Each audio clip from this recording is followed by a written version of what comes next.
I appreciate my mother. My mother lived a hell of a life and did many outstanding things. She went against all odds and, and accomplished many things in her life. When my mother was a young girl, she was in boarding school like all Indian kids in those days. It was the 1930s. At that time, tuberculosis was going around the country, in Canada too. So there were 5 sanatoriums set up in America, specifically for Indian people. So then doctors started to visit the boarding schools to see if any Indian kids had it. And unfortunately, my mother had tuberculosis. She was 11 years old, and she was taken right from the school. The nurse took her in a room and had my mother take her clothes off, and they just burned her clothes and her blanket that she used in the dormitory and her other clothes immediately. And they gave her hospital clothes, house coat and pajamas and slippers, and they put her in a car and off to the sanatorium. The closest one was Rapid City, South Dakota. And this used to be a military training center, but they transformed it later into this sanatorium for Native Americans in the upper Midwest and into Canada. So a lot of natives from the upper Midwest and lower Canada were sent there that had tuberculosis. They had tuberculosis and they were sent to this Rapid City Sioux Sanatorium. That's what it was called, Sioux Sanatorium.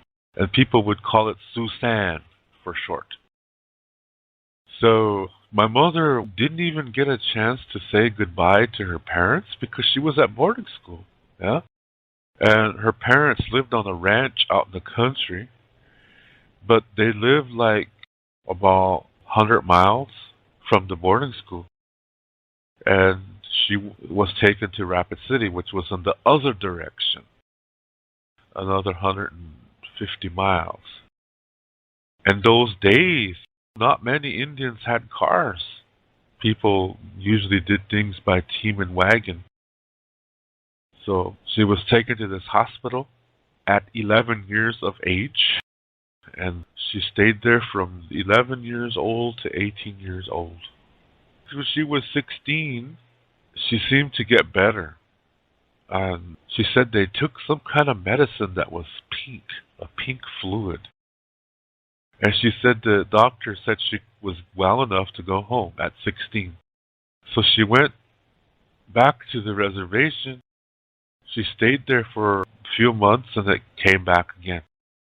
So they had to take her back to Sioux-San until she was 18 years old. And then these doctors in America, they had this idea, because there was no cure for it in those days. But these doctors, they had this idea. For those of you that don't know, America is a very racist country. And a lot of times when doctors are going to try something, they'll try it on minorities first to see if it works before they will try it on white people. This is how they do things in America. So they decided to do this experimental procedure at these sanatoriums to see if it would work or not.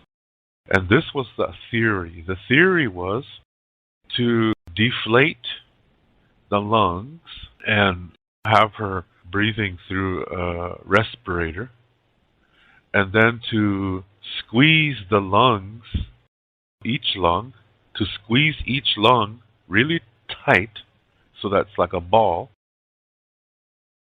and then blow air back into the lung. And the hope was that all the tuberculosis would accumulate in one spot of the lung, and then all they would have to do is just cut it off and then sew the lung back up. That was the idea. So they were asking for Indians to volunteer, and my mother said she would. She would volunteer. Because my mother, most of this time, she was laying on her back. And every day there was at least one Indian dying. Whenever they closed all the doors to the hospital rooms, that meant somebody died. And you could hear them wheeling the hospital bed down the hallway. So they knew somebody died. So that's why my mother really didn't like it when people slammed doors, because it gives her this rugged feeling. So during that time, she would visualize herself being healthy, alive, doing things, helping others. She would visualize that every day. And all day she would be saying, when she's alone, all day she would be saying, I want to live, I want to live, I will live. So she was visualizing using her voice too. I don't know what you would call that. Vocalization? I don't know. Because visualize is to visualize the future, yeah? But she would do this. Yes, she would visualize riding horse, being healthy, doing things, like I said. And then she would, throughout the day when she was alone, she would be saying, I want to live, I want to live. She would just focus on living. And so when this idea came that these doctors had, and they asked for Native American Indian patients to volunteer, my mother volunteered immediately. And they told her, they said, there's a chance that she could die. Because look at this. They're going to put her on a breathing machine, and they're going to deflate her lungs.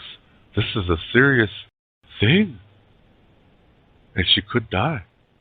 But she said, I would rather die fighting, she said, rather than just lay here and be in pain. Yeah? So I want to try. She said, I want to try. I don't want to suffer anymore. So they took her, and that's what they did. Yeah, they put her on a breathing machine, a respirator, and then they deflated her lungs. Yeah, they cut open her chest and broke open her rib cage, and they deflated her lungs. And then they squeezed each lung into a ball. Yeah, waited for a few seconds, and then they blew air back into her lungs, and sure enough, all the tuberculosis went to one area. So one of her lungs, there wasn't that much. They got it out. But the other lung had a lot of tuberculosis in it. So they cut it out. But they couldn't get all of it, because it was just little tiny parts went to another part of the lung, and they couldn't get it. But they got most of it out. And so one of her lungs was very small, and the other one was basically normal sized. But she lived. She made it. Yeah? So after some physical therapy, she was, because she had to learn to walk again. She was on her back all those years. So when she sat up, she really got dizzy. The room started to spin. But my mother got into some kind of program in Rapid City to receive an education. Yeah, she did not want to go back to the reservation because there was nothing to do. And she didn't even know her brothers and sisters. Because remember, from 11 to 18 years old, she was in this hospital. She missed out on her teenage excitement. She totally missed out on that. So she didn't really know her brothers and sister. She had one sister. 4 brothers and 1 sister. She didn't really know them. She's the oldest one. And there's nothing to do because they live out on the ranch, and she was young and she wanted to do some things. So she decided to stay in Rapid City. And this rehabilitation program found her a house to stay in. It was a woman's house, single women. And it was run by some nuns, so they had very strict rules. But that's a place for her to live. And she received an education in working in a museum. In those days, there was a museum called Sioux Indian Museum in Rapid City. And it was downtown. One side was Main Street and the other side was St. Joe Street. And so she worked there and she stayed at this house. And at this house, there were white women and black women and other Native women. And they became really good friends. So they would do things on the weekends together. Yeah, they would go to movies, restaurant, concerts, and just have a good time. And she saw that her white friends were very nice ladies, and her black friends too. And she was like, you take the time to know somebody, you might have a really good friend. It doesn't matter what color their skin is. See, she's learning this firsthand. And that's what I learned from her. So I'm that way. Yeah, I take the time to know somebody. From my mother, I learned that all skin colors are beautiful. And you can have friends anywhere, but you have to find out. You have to take the time to find out what kind of people they are, because sometimes people will be really friendly at first. Yeah? But when discussion gets kind of personal, you find out you don't like that person. Yeah? This happened to me one time when I was at university in Utah. I was in a piano class and we all had to do this recital. And I decided to write my own music. Yeah? My own recital music. I really got fancy, yeah, because in those days I like to show off. Show off my skills. Be all emotional and all that kind of thing. So I wrote my own piano piece. And so after we got done, there was a little reception for all us piano students. And this one guy seemed to be hanging around by himself. So he came up to me and he said, "Hey, I really like your piano song. I never heard that before." And I said, "Yeah, because I wrote it." He said, "Really?" He says, "Yeah, cool." So then we found a place to sit down and we were talking music. And then it started. I said, "Yeah, really, I'm more of a guitar player." He said, "Yeah, me too." He said. And he started talking about his guitar collection. It was really impressive. So we were really getting along good, and I thought, wow, maybe this could be a friend, yeah, because he's a guitarist too, because I play guitar. And my ride was getting ready to go now, and so he said, "David, should we get going?" He said, I said, "Yeah, so no problem." So I said, "Hey, it's really nice to meet you." And I extended my hand to shake his hand. And he looked at me and he said, "No, I don't think so." He said, "Yeah." And then my ride, he's an Italian from New York City. And my ride said, "David, let's go." He said that immediately. I said, "Okay." So we left and I said, "Oh, that was weird." I was having such a wonderful discussion with this dude. And at the end, his face changed, everything changed, and I was like, "What the fuck was that about?" And my ride, the Italian guy, when I say ride, for those of you in Europe, to get to the piano recital, it was at our piano teacher's house. And she lived in a mansion. And she had 10 pianos. I'm not joking, grand pianos. She was kind of a wealthy lady. And I didn't have a car, and the bus did not go near her house. So this Italian guy, he was another student, and we were in the same class. We're all in the same class. And he lived close to where I lived, and he said he could give me a ride. So he dropped by, because he had a car, and we drove to the class. Like, he's a really nice guy, yeah, this Italian guy. So when I say my ride, that's what I mean. Yeah, he gave me a ride from my place to the piano recital. And he said, "David, did you see that guy's finger?" And I said, "No." He said, he's wearing a ring that a lot of people in the Ku Klux Klan, they have this ring. He said, "There's a certain symbol they use on there." And they said, "There's a lot of neo-Nazi people in Idaho, Utah," because we were in Utah, northern Utah. He said, there's a lot of neo-Nazi people here in northern Utah and southern Idaho. So I was like, holy shit. I was talking to either a Ku Klux Klan guy or a Aryan Nations guy. He was a racist. And so I was wondering, why was he talking to me in the first place? Yeah? Because I'm an Indian. Why is the racist coming up to talk to me? And the Italian guy said, well, there was nobody talking to him. He was just sitting on a couch by himself, he said. And maybe he just needed somebody to talk to. Or maybe he was trying to trick you. Yeah, maybe he was trying to say, hey, let's go have some drinks and take you someplace and beat you up or something. You never know, he said.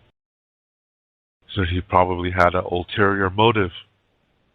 So he really seemed nice, yeah, but when things got personal, like I extended my hand to shake his hand in friendship, and he said, no, I don't think so. He just looked away, didn't shake my hand. That really shocked me. Then it turned out he's a racist. You see what I mean? So it's worth it to take the time to really check somebody out, because they might seem friendly at first. But when you really get to the nitty-gritty, you find out that they're not good people at all. This is what I learned from my mother. So it works the other way too, you know. Sometimes people can be okay, maybe they don't seem friendly, but as you get to know each other, you realize, hey, we got a lot of things in common. And you maybe even have the same kind of humor, and next thing you know, you're best friends. That happened to me before.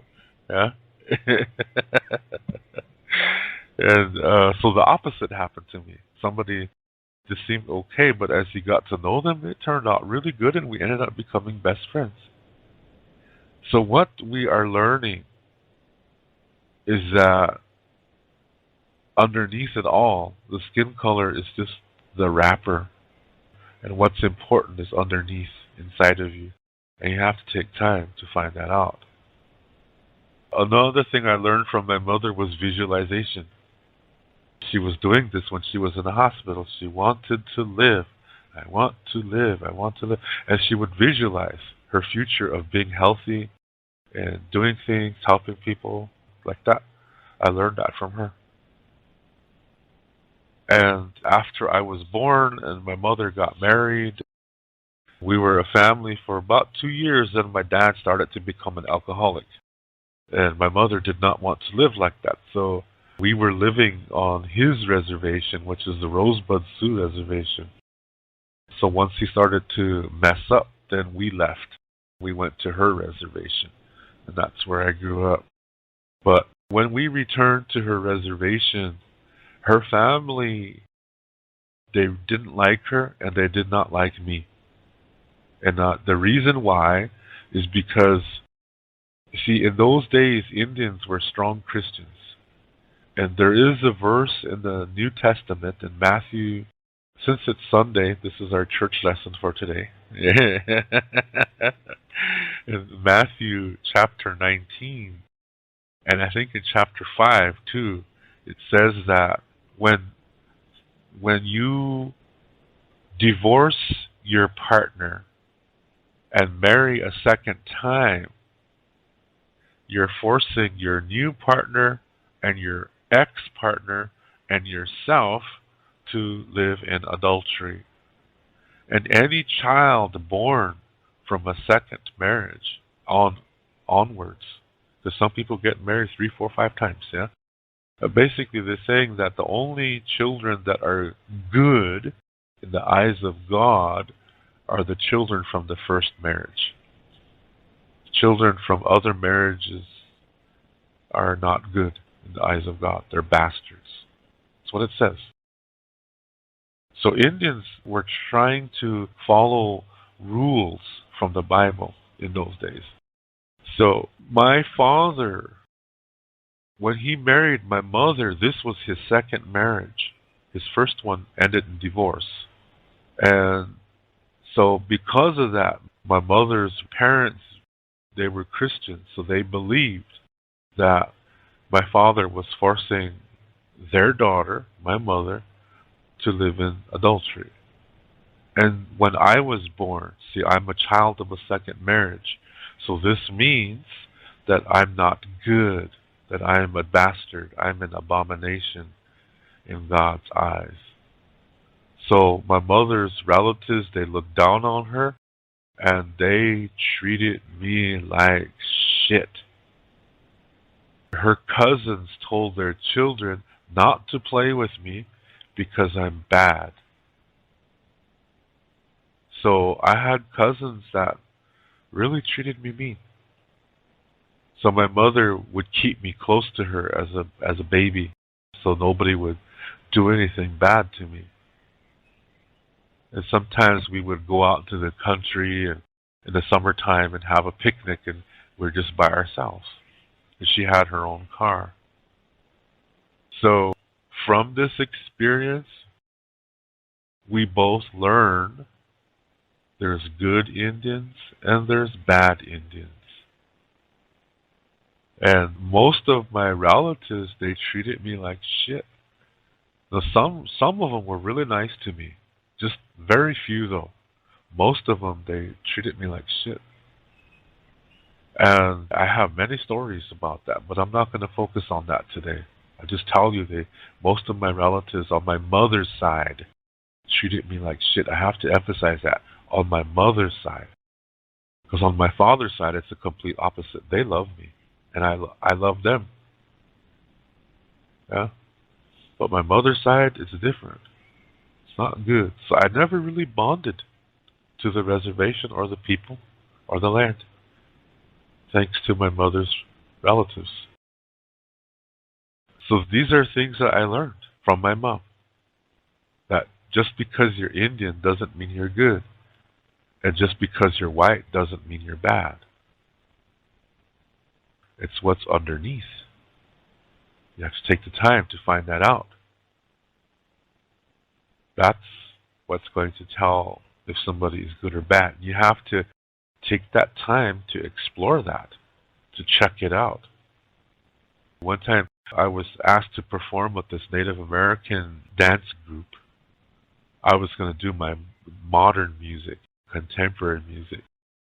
And so we met at this place called Radebeul, Germany, and it was in May 5th weekend in 2005. And these guys, just because I was an Indian, they're all like, yeah, let's get together. And what do you think they wanted to do? Get drunk. I don't drink alcohol. But these guys are from the res too.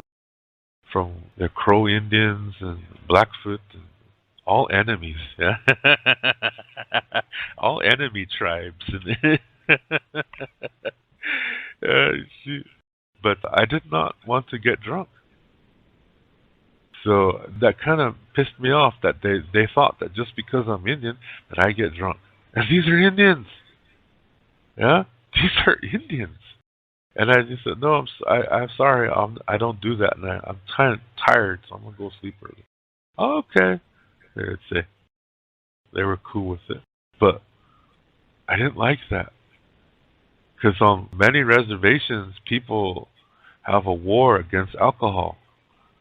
Because Indians and Asians, see, we're missing an enzyme. And because of this, we can become alcoholics really fast. And our women, when they drink during pregnancy, they have babies that are severely deformed because of this. This happens to native women. It's called fetal alcohol syndrome. So because of that, many tribes have declared war against alcohol. So to come to Europe and meet other Indians, and then I find out, shit, they all get drunk. I don't want to have anything to do with that. Just because I'm Indian and I see another Indian, that doesn't mean he's going to be a good guy. Do you see what I mean? So I take the time to know somebody, even if he's Indian. Because he might not be a good Indian. He might be a bad Indian. See what I mean? So I don't hang around with people just because they're Indian or not. Because of the wonderful things that I learned from my mother. Take the time to check people out. And you'll have good friends, she said. And that's what I do. So I have good friends from France, sister friends in Ireland, Spain, all over the world. So I learned that from her. And visualization, I learned that from my mother. To take chances to better your life, I learned that from my mother. Because otherwise you'll be wondering, what would have happened if only I did that? I don't want to be living like that. If something doesn't work, you learn from it. Yeah? And that's okay. That's still knowledge. That's wisdom. And those are blessings too. So even if something doesn't work that you try, you still can learn from it. That way it's not a mistake. It's a teacher. And sometimes those things come to you. Those difficult experiences, they just happen to you. So you do the same thing. You just learn from it and make the best of it. If it makes you feel a certain way, express the emotion, talk to somebody, but do it all constructively so nobody gets hurt, including yourself. And it opens your mind. So you start bringing your mind in. You say, oh, what can I learn from this? And how can I make the best of this? And you receive knowledge and wisdom and peace, and those are all blessings. It's not a mistake. Difficulties are not bad as long as you learn from it and make the best of it. Yeah, then you make it into a blessing. But if you don't do that, then you make it into a mistake. It's not a mistake, but you make it into a mistake when you neglect it, when you refuse to learn from it. So these are the kind of things I learned from my mother. When I was a young child, a little boy, on Sundays, my mother would be making bean soup and fried potatoes with onions and baked bread. Gee, that smelled good. Yeah? And she would have the radio on in the kitchen listening to music. There was a polka hour on Sundays from this radio station, AM radio. In the afternoon, they had a polka show. And so I'm smelling all that good food and listening to that music. I would play with my little cars by the kitchen door, my head going up and down to the polka beats. And that's where she realized that I might be a musician. So she got a music teacher to check me out and train me. So I began classical music training at a very young age. And about a year after that, I started writing my own songs. And then my mother introduced me to rock and roll. She had lots of records. I think my mother might have been a musician. Yeah, if she didn't have tuberculosis, maybe she would have become a musician. Who knows? Yeah, because she really liked music. Anyway, she would let me listen to her records, and one time I was listening to the Beatles on my records. I had a record album called Meet the Beatles, which today is really, really rare. I think I was 6, 7 years old. Oh, I had some valuable records. But back then, you don't know that, yeah? So my mom came into my room and she said, David, come in here and look. This band is all kids, she said. So I was like, huh? Kids in a band? So I ran into the living room and Ed Sullivan show was coming on. It was Sunday evening and here it was the Jackson 5. This is Michael Jackson and his brothers. My mother never said, look at these black kids. She never said they were black. She said, come look at these kids. And when I saw them, I saw kids. I didn't say black. Yeah? Another time she bought me a record and she said, you have to listen to this guy. He plays guitar and he sings. And I really like his music. Maybe you will too.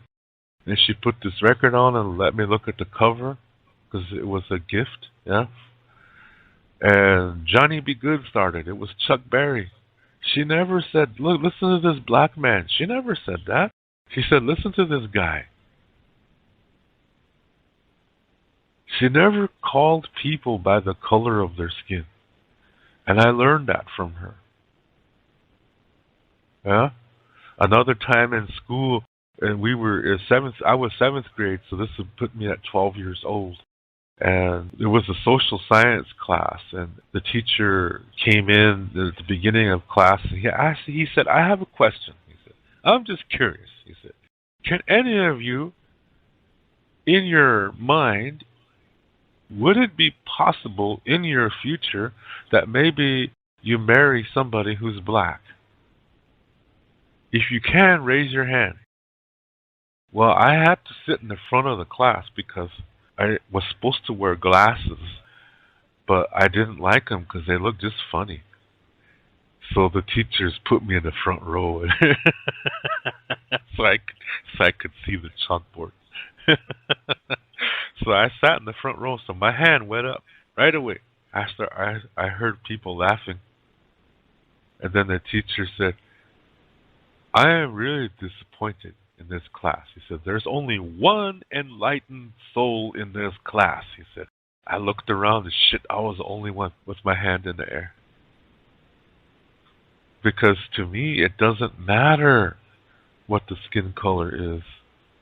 If she's pretty, she's pretty. If I like her and she likes me and we fall in love, I don't care what color her skin is. Because in my life, I found that, you talk to somebody and suddenly you start becoming attracted to each other, and one thing leads to the next, and pretty soon you're smooching, and pretty soon you're at McDonald's eating fries.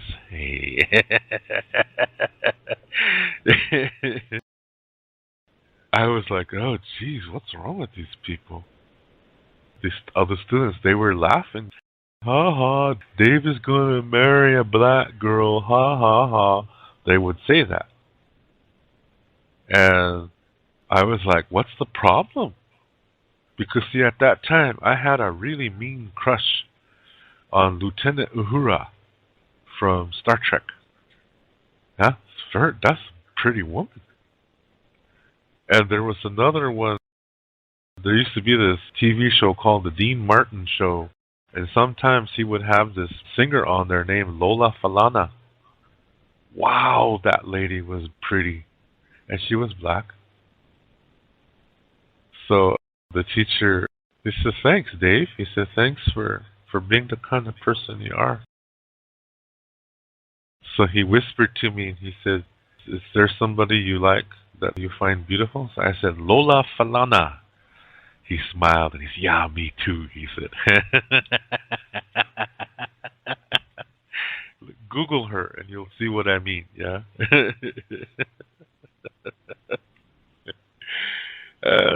Shoot. This is stuff that I learned from my mother.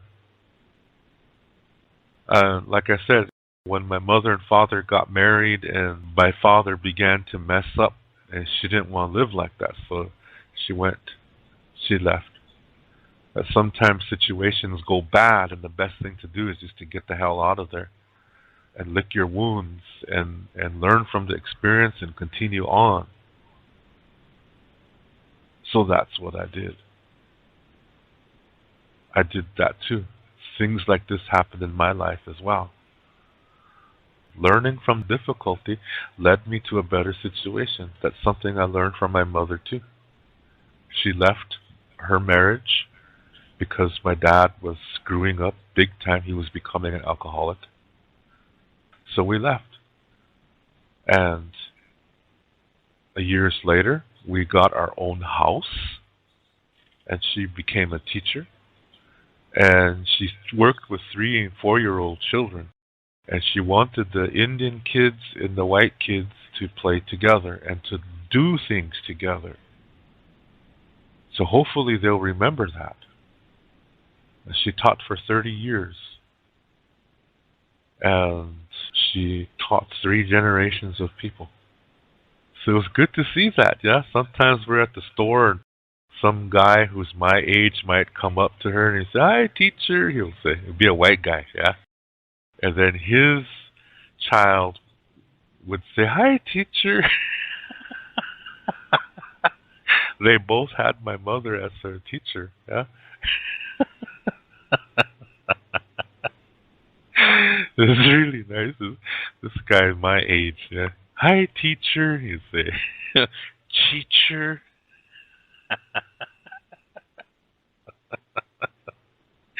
So they would give my mother hugs and stuff. And she really touched a lot of children's lives this way. That they saw people beyond the skin color. So my mother influenced a lot of people. She was true to her visualizations when she was sick, visualizing helping people. She was an amazing woman. She was a warrior. And that's what I learned from her. Grew up in a single parent household, and I came out just fine. All my cousins who gave me shitty time, they got married and had children, but they all became alcoholics. And a lot of them are dead now because of alcohol. And here I am, saving our language, teaching all over the world, spreading this information from our culture to help others, to influence others to live in a healthy way. And all this because I learned this from my mother. It's so amazing how parts of your body communicating with other parts of your body. Your brain sending a signal to your knee, "Hey, get up, we're gonna dance." You hear music and your body wants to move and move to the beat. Or you see somebody you're really attracted to, so your body gets all excited and things like this. But everything that's happening inside your body is just amazing. It's really, really amazing. So we should be taking care of this. We should be nurturing our bodies, because sometimes if we neglect it, we could be shortening our lives. Like when we become addicted to substances that are not good for us, like alcohol, drugs, cigarettes, coffee. Coffee's a good thing, but some people really become addicted to it. That's a dangerous thing. Me, I like coffee, but I don't drink it all day long. I don't need it all day long. I like smelling it when I'm waking up, but I like smelling bacon too when I wake up.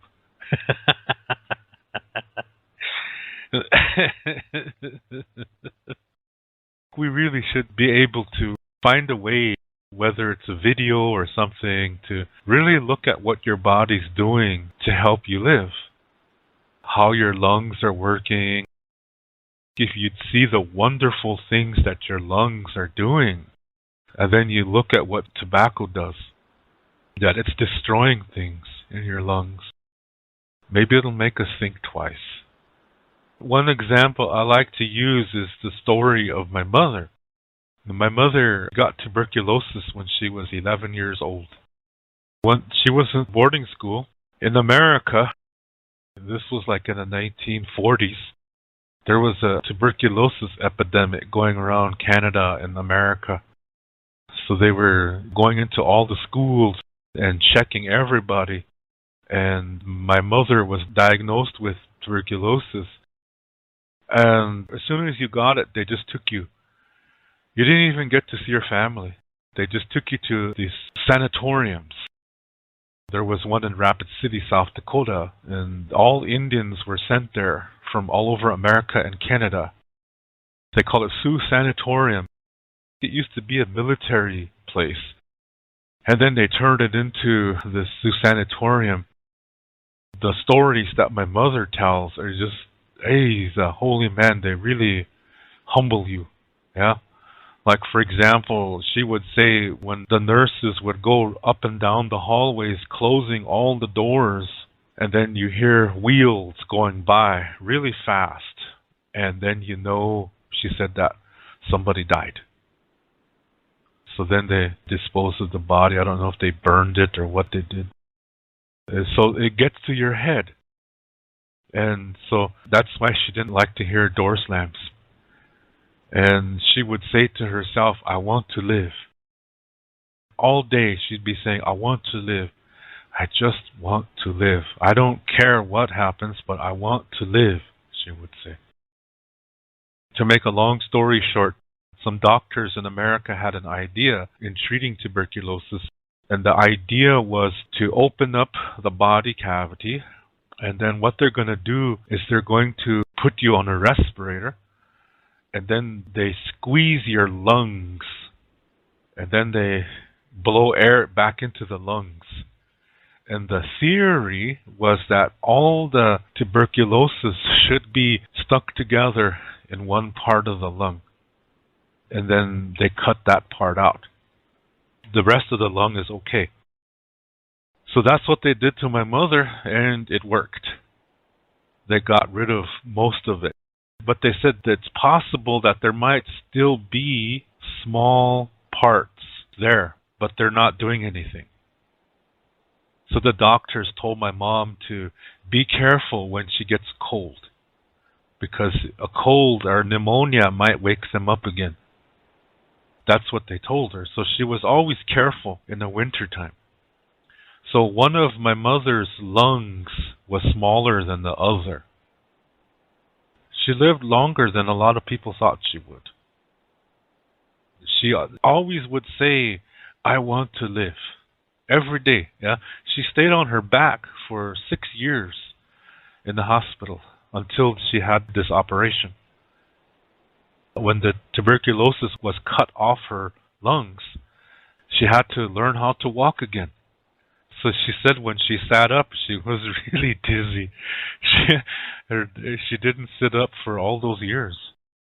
So the first time she sat up, she was really dizzy. She said the floor seemed like it was way over there, yeah. So all her eyes, everything, had to relearn everything. So she had to learn how to walk again. But she said she wanted to live, so she was going to do it. She had a fighting spirit. She had a warrior spirit. So she would really get angry at her brothers because they were always drinking alcohol and they became alcoholics. And she would be always angry at them and saying, look, you're ruining your liver. You're getting cirrhosis of the liver. You're ruining that and you don't even realize you're killing yourself. And her brothers would just laugh and say, you don't know what you're talking about. And sure enough, they all died of cirrhosis of the liver. And all of that could have been alleviated if they had taken care of themselves. So my mother would get really upset about, geez, look at all these teenagers walking around smoking cigarettes and doing all these ridiculous things. And she said, you don't know what it's like until you get deathly sick. People really take their bodies for granted. So that's something I always remembered from my mom. These stories that she told me. She told me lots of stories about how it was for her in this hospital. She made friends with Indians from other parts of America and some Cree Indians. It was really sadder than hell. They weren't able to do things like they used to.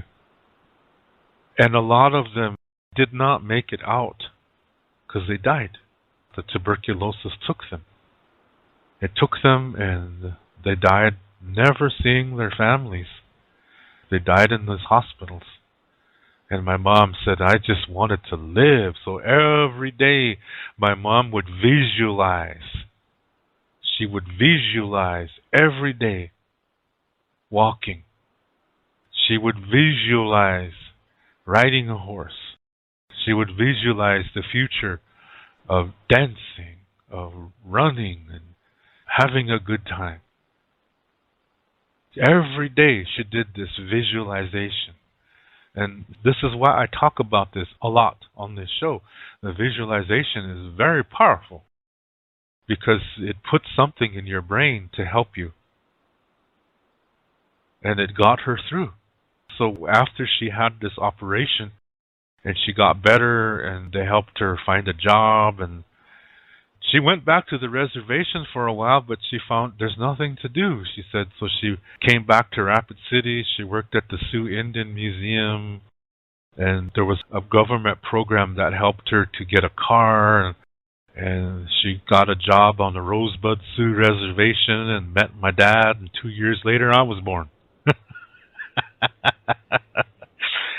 Yeah, so my mom, to hear her stories, those things always stuck in my mind. The visualizing and what happened in these hospitals. It was really, really difficult. But the one thing that I remember the most is my mother saying, I want to live. I want to live. And then she would do these visualizations every day. That's how she entertained herself. Every day she would visualize being out in the country, riding horse, going into the creeks to pick choke cherries and go swimming and go fishing. She would visualize these things every day. That made her feel good. She was getting medicine from the future. Yeah? So when she got better, she was like, I'm not just going to lay around. I'm going to live my life. I am going to live my life. I'm not just going to lay around and do nothing. So she was very active, even though she had only one good lung to help her breathe. She was still very active and doing all kinds of things. It's remarkable what she accomplished in her life. She became a preschool teacher because she liked to work with little kids, because little kids are not racist yet. So she would encourage them to play with each other, white kids and Indian kids, and to do things together. So 30 years later, she retired from teaching. It was really cool to go around with my mom, and you see all these guys and gals that are my age, and my mother was a teacher for them, and she was a teacher for their children, and in some cases she was even a teacher for their grandchildren. So 3 generations in one family had my mother as their teacher. So it's really good to see that. We might be in a grocery store someplace, and then some white guy will come up and he'll say, hey, teacher, he'll say to my mom. Then his kid will say, no, she's my teacher. So she really touched a lot of people's lives. And this is amazing, what she did to try to bring people together regardless of what color their skin is. So I think a lot of native and non-native children, my mother played a huge role in their lives so that they get along with each other. She influenced them so they would not be racist towards each other. In large part, she was successful in that because she wanted to live. I want to live. I want to live. I just want to live. And then when you make it, then you do a damn good job with what you have. With whatever it is that you have, you use it the best that you can, the best way that you can. You don't need to have a doctorate education or whatever. It's just whatever your talent is, do the best with that talent. And that's what she did. And as a result, she affected generations of people in a really, really good way so that they don't see each other as race. And that's my mother. And so I try to be that way too. So this is why I talk about these things too. Visualization is very, very important. My mother showed me that no matter how difficult your past is, you can transform it into something beautiful. And that's what she did. That with this horrendous past of having this disease, she just missed out on all her teenage years, but still managed to make it through. So it's one hell of a accomplishment that my mother did. So, don't take your body for granted. You're made to move around and put healthy foods in your bodies. You don't have to be extreme, but you just make it a little healthier. That's all. Little bit by little bit. And slowly you'll get there. Yeah? So anyway, our bodies, wonderful, wonderful creatures. So we should take care of them. Let's not poison our bodies. Let's take care of them, because man, when you take care of yourself, oh geez, everything is nice. Especially when you can do wonderful things with the one you love. Woo-hoo-hoo-hoo. Thank you for being here. Till next time. Doksha Ake. To learn more about Lakota spirituality, I have written a book called Wichocha Otechige. This book also includes Lakota star knowledge information. All the videos that I make, which are about Lakota spirituality, Lakota star knowledge, and cultural information, are based on this book. This book costs 99 American dollars. This price includes the shipping cost as well as a tracking number. And to learn more about Lakota language, I have written a Lakota language book called Chante Etanha Owoglake, Speaking from the Heart. And all my Lakota language videos are based on this book. This book costs 119 American dollars.